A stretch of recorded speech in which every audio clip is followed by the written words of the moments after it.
And now, a letter to the New World Order. Dear World Economic Forum, how are you?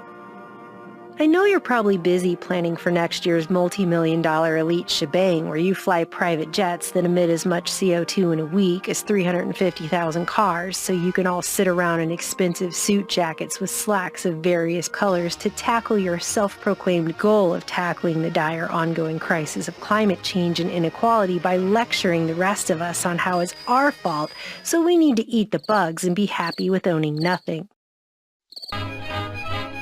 At least you're really showing you care about inequality by paying all those prostitutes you bring in for the week a fair living wage. You're probably still assimilating all of this year's hard work on improving the world's state, state of the world, through public-private cooperation by shaping global, regional, and industry agendas, just like the ones that no one else ever voted for ever. You know, it sure must be cold up there in the Swiss mountains in the winters. But hey, at least you'll never have to worry about potential hypothermia. Seeing as how 5 straight days of scheduled hourly ass-kissing sure works up a lot of body heat. Oh, not to mention you have all that extra CO2 you've produced misusing the phrase "think outside the box," which you could forgive us all for assuming is probably more than all 7+ billion of the rest of us combined ever could, even if we tried. I sure hope you bring that one guy back so he can talk more about how we are one of the last generations of human beings on Earth. We are probably one of the last generations of Homo sapiens. Because you plan to engineer bodies and brains and minds. Engineer bodies and brains and minds. And use all that data you've hoarded to become the future masters of the planet. Will the future masters of the planet look like? This will be decided by the people who own the data. Those who control the data control the future not just of humanity, but the future of life itself. It's a weird flex, but hey, you do you. Bodies and brains and bodies and brains and bodies and brains. They're coming to get you, Barbara. But bodies and brains and minds. Oh my!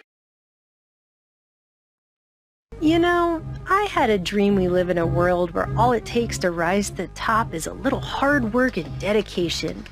And an annual membership that costs between $62,000 and $620,000 a year, plus a $29,000 event ticket each year, plus additional fees, travel costs, and at least 5 nights hotel accommodations and all that jet fuel for the private jet to go to Davos, Switzerland, where one sycophantically kisses up to global corporate elites and pretends to be enthralled by how many times some guy in a suit who paid the big bucks to sit on a panel on a blue stage in a blue room so he could work corporate jargon. You know, up to now, I kept thinking that everything science did was good. My training, I suppose. Now I'm not so sure. The same blue room where soon-to-be 21st century hereditary monarch, because that's still a thing, and Great Reset announcer Prince Charles. Systems-level framework, global value creation, outlining responsible transition pathways to a circular bioeconomy. Who you all actually crowned with the UN goals like the craziest game of televised dress-up of literally all time, stood at a podium and said the phrase sustainable markets Sustainable markets. like 8,347 times. Sustainable markets initiative. Sustainable markets, my sustainable markets initiative, sustainable markets and markets rooted in sustainability.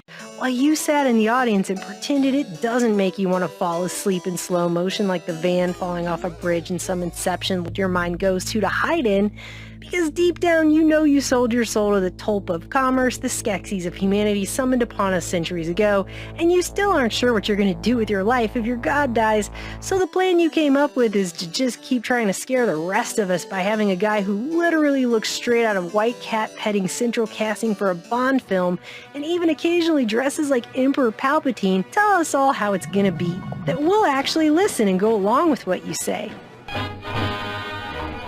Despite the fact that you all seem about as able to conceive of what the average person in this world needs as the average person in this world is able to catch a break from you control freaks attempting to micromanage all aspects of our lives. All aspects of our lives. And shape the world as the control freaks you and your handlers are, just because you've flown in more private jets than we have. I know it was all just a dream.